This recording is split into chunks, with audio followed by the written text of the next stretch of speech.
Mantan narapidana Taiwan, guys. Kayak mangan Kayak Ton Boy Kun kah? kayak kon.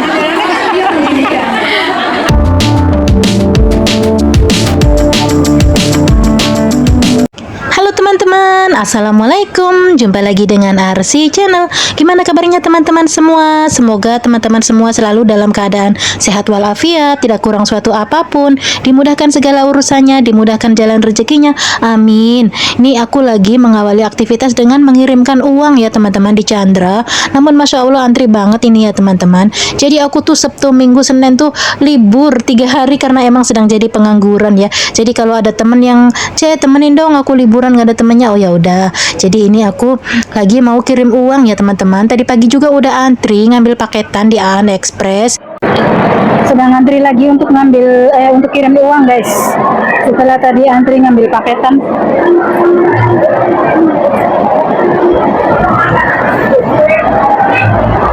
Ini tuh hari Senin ya teman-teman, besoknya tuh Lebaran Idul Adha. Jadi hari ini tuh kita puasa dan aku lagi beli ayam goreng untuk nanti persiapan buka ya. Dan aku juga beli itu es bubble. Di sini di Mongkok ya teman-teman, dekat dengan Moko Mall gitu ya, Mongkok East. Kalau teman-teman pengen kesini, ini tuh ayam gorengnya $40. Kemudian minumannya yang gelas besar itu $35. Namun di sini tuh dijamin rasanya tuh enak banget ya teman-teman. Ya ada harga ada rasa ya teman-teman. Sebenarnya ada penjual es bubble yang satu gelas besar itu $9. Nah setelah ini aku mau ke museum ya teman-teman. Ada museum yang di Mongkok juga. Namun aku belum pernah ke sana jadi penasaran ya teman-teman. Selama ini aku tinggal di Mongkok ada sebuah museum kok aku bisa nggak tahu gitu. Jadi ini temanku masih beli es bubble belum dapat jadi aku lagi nungguin. Setelah itu kami akan langsung pergi ke museum. Nah ini dia museumnya ya teman-teman. Maaf tadi route-nya tidak sempat kami videoin karena panas banget ya. Kami buru-buru jalannya. Pokoknya dari exit D2 itu lurus aja ya. Melewati McDonald itu masih lurus aja sampai ketemu ini ya teman-teman. Nah kalau dari luarnya kelihatan sepi teman-teman, tidak usah ragu masuk aja ke dalam ya. Nanti juga ada satpam. Aku udah di dalam museum. Mari guys kita lihat.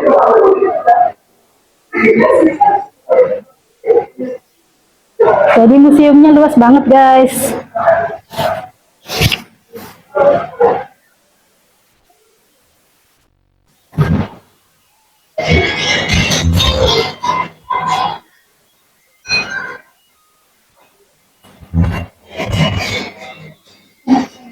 Ini apa laman anu tah? Mongkok. Miniatur Mongkok. Miniaturnya Mongkok guys.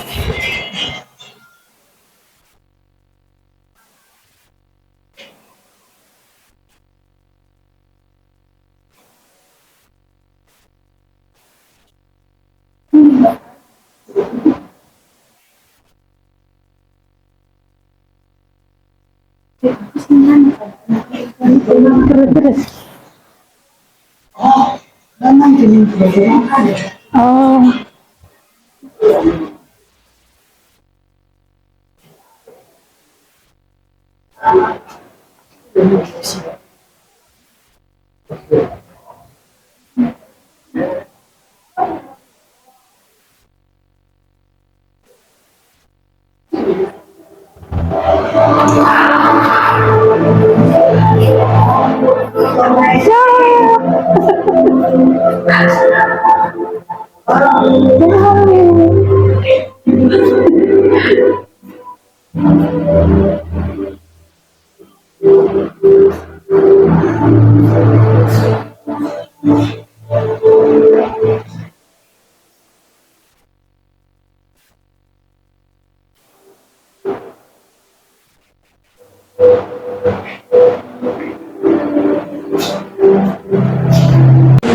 Ya ini temen aku guys sedang menikmati masa kecil kurang bahagia.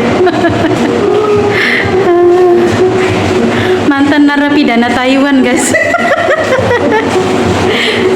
Ini seperti air yang mengalir di bawah kaki kita, jadi cahayanya mengikuti kaki kita. Deng deng deng deng deng deng. Dan untuk masuk ke sini tuh gratis.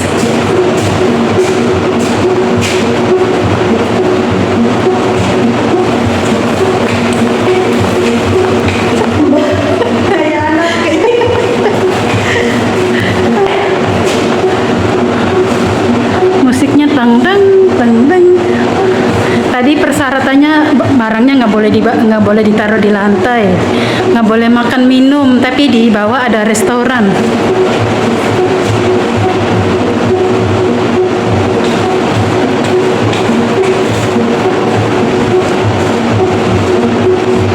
Nah, kenapa kita tuh bisa tahu atau dapat info bahwa di sini ada museum? Karena kita itu ada grupnya ya, grup Bolang PMI Hong Kong gitu. Jadi kalau ada tempat-tempat wisata yang baru gitu, biasanya mereka upload di grup. Jadi kita tuh tahu. Namun ini memang sepi ya teman-teman. Dan museumnya tuh ternyata dari luar kelihatan besar, tapi di dalamnya tuh nggak begitu besar ya, kecil gitu. Jadi ini tuh menceritakan sejarah kota Mongkok gitu ya. Jadi ada miniatur-miniaturnya kayak gitu. Dan persyaratannya yaitu tadi ya, kita nggak boleh menaruh barang-barang kita di lantai. Kemudian kita nggak boleh berisik, nggak boleh makan atau minum yang kita bawa dari luar ya. Namun ada kafe di sini, kalau teman-teman mau itu bisa ke kafenya. Jadi museumnya itu ada 2 lantai ya teman-teman. Namun kita tadi nggak sempat ke lantai yang selanjutnya sih ya. Cuman di sini aja kita. Setiap ruangannya itu diawasi dengan CCTV dan juga ada satpam di mana-mana ya teman-teman. Jadi kita nggak bisa sembarangan, harus mematuhi peraturannya. Dan di sini kebersihannya Masya Allah banget ya, bersih banget. Kita keluar Besti.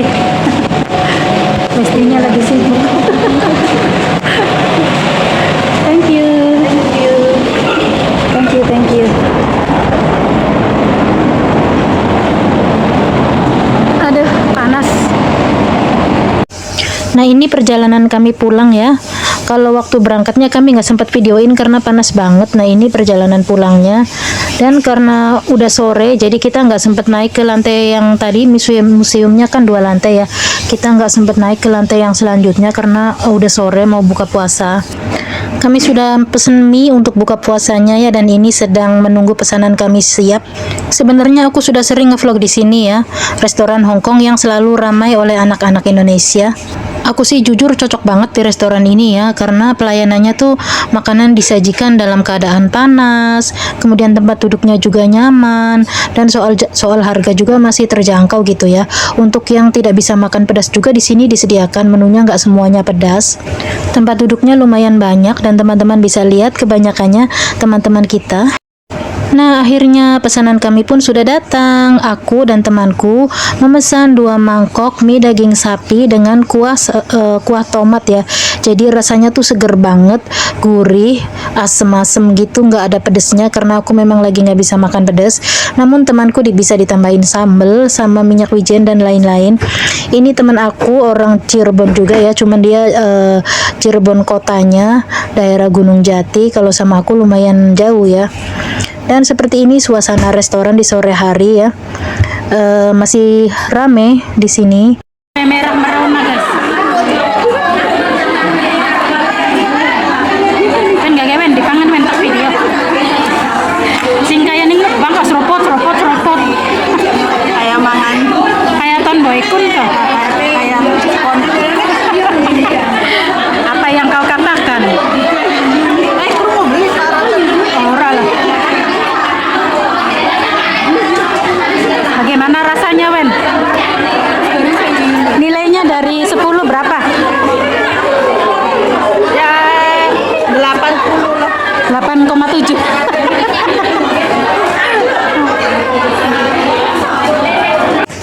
Jadi aku sama temanku itu ada kesamaan ya teman-teman. Kami tuh sama-sama kaburan di Taiwan, dan juga ada kesamaan kaburnya itu nggak lama gitu ya.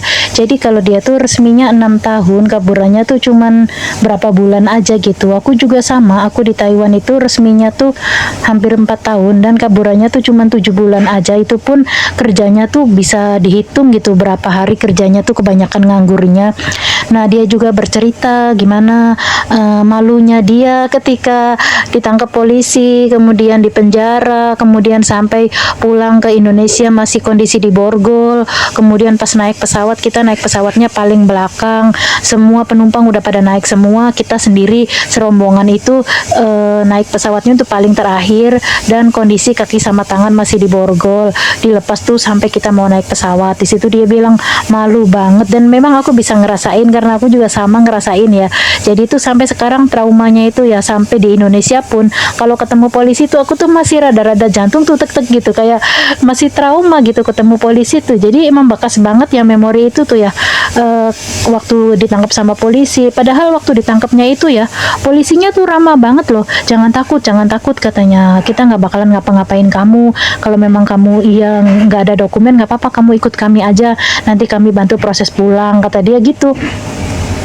Kemudian sampai di kantor polisi juga kan waktu itu misalnya kita pakai kalung, pakai anting, pakai apa tuh kan disuruh dilepas, bawa HP, bawa apa tuh disuruh, barang-barang berharga itu disuruh disimpan, dikasih plastik sama dia. Tapi dia tuh ngomong baik-baik, jangan takut, barang-barang kamu kita bantu simpen dulu, nanti kamu pulang kita balikin lagi gitu.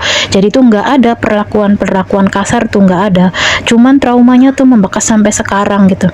Dan dia juga bercerita kalau selama kaburan itu dia menemukan jodohnya di Taiwan, jodoh yang sekarang bapaknya anak-anak itu kenalnya tuh di Taiwan gitu. Jadi pas dia ketangkep, si pacarnya ini yang sama-sama kaburan juga menyerahkan diri juga. Jadi pas dia pulang, kemudian si lakinya juga pulang, kemudian mereka menikah gitu. Nah aku sendiri pengalaman waktu di penjara Taiwan itu 3 bulan, dan aku tuh sempat dibesuk sama komunitas Cirebon. Orang Cirebon kan bikin komunitas di Taiwan biasa kalau libur ngumpul-ngumpul bareng gitu. Biasanya tuh acaranya tuh ya acara-acara positif sih, kayak misalnya di Cirebon sedang ada apa, butuh bantuan apa, kita menggalang dana kayak gitu, acara-acara positif gitu, biasa pengajian kayak gitu. Nah kemudian aku juga ditengokin tuh di situ, dibawain makanan, dibawain apalah keperluan aku di situ. Kemudian yang enggak dipungkiri ya, dibantulah aku waktu itu. Dan di dalam penjara pun aku tuh nggak pernah mendapatkan perlakuan yang kasar dari polisi atau dari sesama narapidana, itu nggak ada ya. Kita itu biasanya ada piket seminggu tuh kalau nggak salah 2 kali. Jadi kalau pas piket itu kalau habis makan kita disuruh nyuci piring gitu. Jadi misalnya kamar ini hari ini yang nyuci piring kamar ini semua narapidana tuh. Kemudian besoknya kamar yang sana, besoknya lagi kamar yang sana gitu. Cuman gitu doang sih. Kalau pagi-pagi disuruh olahraga, turun. Kemudian kalau hari-hari besar kayak Natal, Imlek itu tuh dikasih hiburan kayak organnya orang Taiwan gitu. Jadi tuh kita tuh nggak bete-bete banget sih kayak gitu. Cuman di sana tuh yang namanya orang Indonesia ya, yang bikin horor tuh mereka sendiri gitu. Kalau kamar lain sih nggak ada apa-apa, kalau kamar Indonesia aja sendiri tuh yang bilang di toilet tiba-tiba aja ada suara orang mandi padahal orangnya tidur semua. Itu kan cerita-cerita mistis tuh, nggak tahu beneran ada atau enggak, hanya ada di kamarnya orang Indonesia gitu teman-teman. Nah kita nih kayak bernostalgia gitu, kamu waktu libur, waktu ditangkap lagi ngapain, lagi libur atau lagi apa, terus kamu pas pulang gimana prosesnya, kayak gitu kan. Waktu itu aku ketangkep tuh di jalan, jadi aku tuh posisi ya sebadan aja, nggak bawa apa-apa. Terus ditanyain sama polisinya, kamu masih punya barang-barang nggak di tempat lain? Aku bilang ada gitu kan. Di mana? Di tempat majikan aku gitu.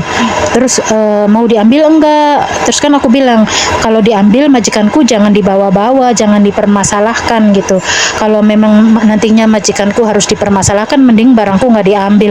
Oh ya udah nggak apa-apa. Terus ditelepon, majikanku ditelepon, barang-barangku suruh dikumpulin, kemudian ditaruh di sapam aja. Ternyata pinter ya, jadi aku tuh nggak usah datang ke rumahnya gitu. Terus aku ke sana tuh ya, ke rumah majikan ngambil barang itu, tangan sama kaki tuh diborgol gitu. Jadi kita melewati pertokoan dengan dikawal sama polisi kanan kiri, dengan kondisi kaki dan tangan diborgol. Kebayang gak sih tuh, kayak kita tuh kayak diperlakukan kayak narapidana gedean gitu. Apalagi pas mau pulang ke Indonesia, bener-bener kita itu dikawal kayak mengawal teroris gitu loh. Polisi tuh mengawal kita pakai senjata lengkap dengan kondisi borgol yang berat itu di kaki dan tangan ya. Emangnya kita nih bisa ngapain sih? Dan kita tuh bisa pulang aja tuh udah seneng gitu ya. Baiklah teman-teman, videonya saya cukupkan sampai di sini dulu ya. Terima kasih buat yang selalu menyimak. Sampai jumpa di video selanjutnya. Bye bye.